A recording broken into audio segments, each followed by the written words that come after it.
Belakangan ini banyak banget semacam tren-tren yang ada di mechanical keyboard. Dari mulai layout exploded, ada knobnya, triple connection, mounting style yang aneh-aneh, south facing, dan lain-lainnya. Dan gua rasa tren-tren tersebut bakalan cukup awet dan mengingat banyak juga orang yang mulai suka dengan tren-tren tersebut atau bahkan menanti-nantikan sejak lama.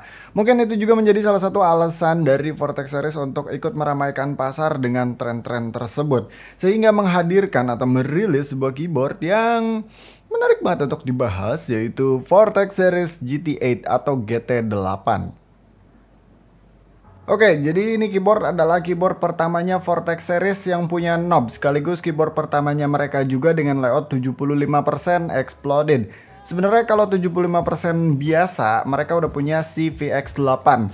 Tapi GT8 ini atau GT8 ini 75%-nya exploded. Mirip-mirip kayak NJ80, makanya di bagian modifier sebelah kanan dan F-row-nya diberi jarak dengan main clusternya. Buat kalian yang butuh banget pakai F-row dan mungkin dedicated arrow key, gua rasa nggak akan ada masalah sama sekali dengan layoutnya si GT8 ini. Nah, di bagian kanan atas ada sesuatu yang lagi hype banget akhir-akhir ini, yaitu adanya rotary knob. Knob ini berfungsi untuk naik turunin volume dan kalau dipencet bisa untuk mute atau unmute. Di sebelah kiri samping dia ada port Type-C untuk masuk ke wired mode dan juga ngecas. Ya, keyboard ini nggak cuma bisa wired atau kabel aja, dia juga bisa pakai wireless via dongle 2,4 GHz yang mana dongle-nya ini disimpan di bagian bawah case-nya. Tapi wireless-nya ini nggak cuma dongle doang, dia bisa pakai Bluetooth juga. Mode pairing Bluetooth-nya itu disimpan di FN plus 1 atau 2 atau 3, sedangkan mode pairing dongle-nya disimpan di FN plus 4. Kenapa begitu? Karena ini keyboard cuman punya satu switch untuk nyala matiinnya. Jadi untuk pindah-pindah mode wirelessnya itu pakai shortcut FN. Pokoknya semua instruksinya itu ada lengkap di buku saktinya, termasuk juga shortcut-shortcut lain kayak app shortcut sampai ke RGB shortcut. Sebelum bahas yang lebih dalam, kita bahas keycaps-nya dulu. Di sini GT8 menggunakan keycaps ABS backlight dengan OEM profile. Untuk kualitasnya kurang lebih standar aja kayak keyboard gaming di bawah 1 jutaan. Gue rasa ini adalah salah satu barang yang dibuat standar aja supaya harga nih keyboard bisa murah banget. Semurah apa? Nanti bakalan gue bahas di akhir. Terus untuk switchnya, dia pakai OTEMU switch dengan 3 varian yaitu red, blue, brown. Kita typing test dulu deh.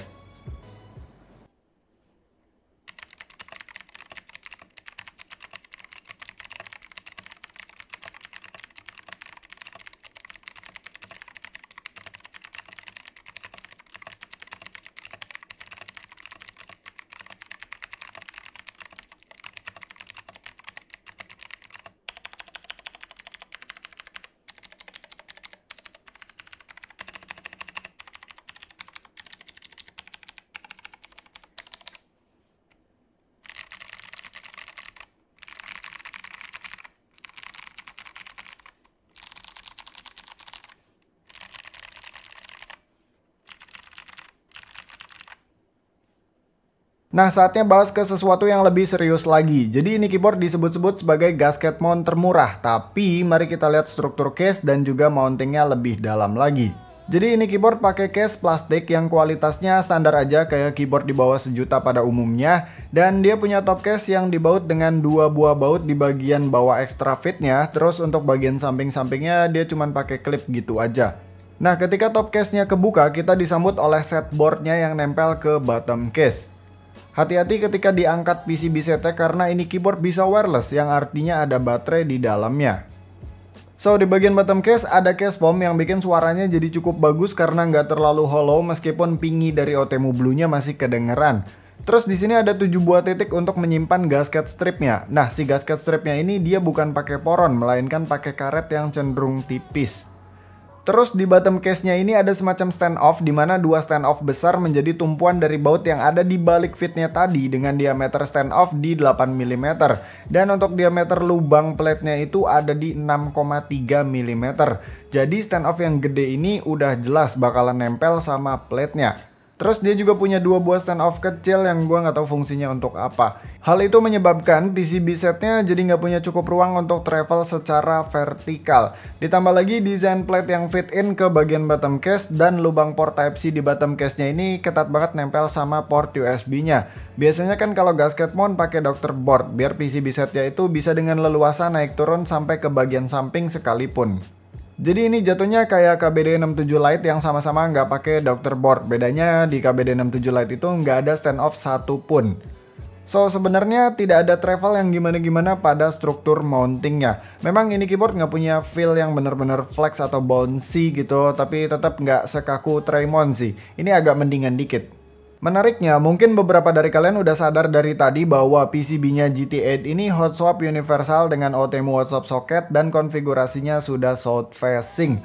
So nggak perlu takut kehabisan ide untuk pilih switch apapun dan juga keycaps cherry profile apapun karena nggak akan takut interference juga.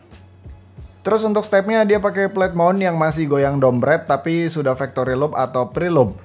Untuk kualitas preloopnya ya kurang lebih standar aja kayak preloop pada umumnya. Kalau dilihat-lihat sih dia justru fokusnya itu ngeloop di bagian lekuknya atau di bagian pertama kali si wirenya masuk. Bahkan sampai overloop, sedangkan di bagian ujung wirenya malah cenderung agak lebih tipis.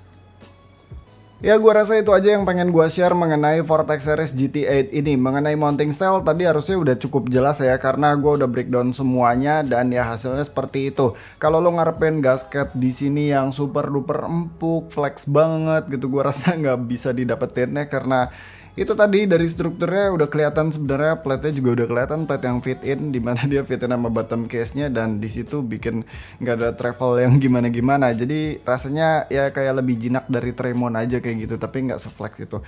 Cuma ngomong-ngomong tentang flex ya, sebenarnya balik lagi ke selera sih. Maksudnya belum tentu kalau bener-bener flex empuk banget lo bakalan cocok. Kayak gua aja untuk keyboard yang sangat-sangat flex yang empuk banget itu gue malah nggak cocok buat fast typing. Kenapa? Karena ketika bottom out terus gue rilis itu PCB set belum sempat naik gue udah bottom out lagi, jadi nggak seirama antara gue bottom out sama PCB setnya itu punya travel. Makanya untuk board yang empuk sekali gitu ya, gue nggak suka malah untuk dipakai fast typing. Kalau untuk daily use standar sih oke-oke aja. Jadi balik lagi, meskipun mounting style seperti ini tapi belum tentu kalian cocok atau nggak cocok gitu ya, harus cobain sendiri sih. Ngomongin feel agak susah juga dan balik lagi ke selera. Cuma dibalik itu semua, ini keyboard harganya murah banget pak, cuma Rp780.000 aja. Rp780.000 lo dapat 75% exploded yang ada rotary knobnya, south facing, triple connection, dan knob-nya pastinya universal 5 pin. Dan menurut gua itu selling point yang oke banget dari si GT8 ini. Di sini kelihatan Vortex Series tuh kayak pengen apa ya istilahnya, ngambil semua tren yang ada nih. Trennya sekarang lagi apa-apa diambil semua, tapi mereka komposisiin gimana caranya nih tren semua ini nih ada di satu keyboard tapi harganya murah banget gitu. Makanya ini kayak keycapsnya kan dikasih yang standar, switchnya juga masih OTEMU kayak gitu-gitu. Cuman ya kita jadi dapat tren-tren yang ada kayak tadi, dari layout exploded, ada knobnya, triple connection, south facing juga, dan lain-lainnya. Jadi kurang lebih segitu aja videonya. Thank you yang udah nonton, sampai ketemu di video selanjutnya. Bye.